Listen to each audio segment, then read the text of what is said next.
శివాలయాలన్నింటిలోకి శివాగమంలో అత్యంత శ్రేష్టమైన శివాలయం. ఉత్తర క్షణంలో మీరు దర్శనం చేస్తే కోరికలను ఈడేర్చగలిగినటువంటి శివాలయం.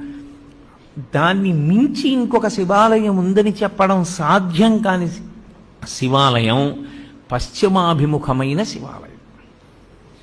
అంటే మీరు లోపలికి ప్రవేశించినప్పుడు ఆలయంలో శివలింగం పశ్చిమ ముఖాన్ని చూస్తే దాన్ని సద్యోజాత శివాలయము అంటారు.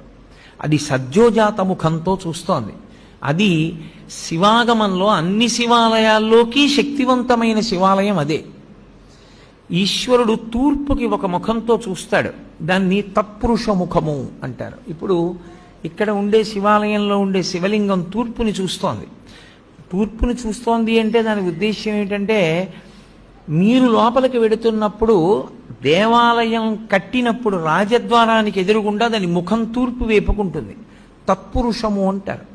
ఈ తత్పురుషం వైపు చూసేటటువంటి ముఖం, తత్పురుషమని పేరున్న ముఖం తూర్పుకి చూస్తే అది తిరోధానాన్ని చేస్తుంటుంది. తిరోధానము అన్న మాటకు అర్థం ఏంటంటే చీకటిలో ఉంచుతూ ఉంటాడు. ఆ ముఖంతో తెలియనివ్వడు. మాయాస్వరూపుడై లోకమునకు జ్ఞానము లేకుండా చెయ్యగలిగినటువంటి ముఖమునకు తత్పురుష ముఖమని పేరు. అది మాయ కమ్మిస్తూ ఉంటుంది అందరి మీద.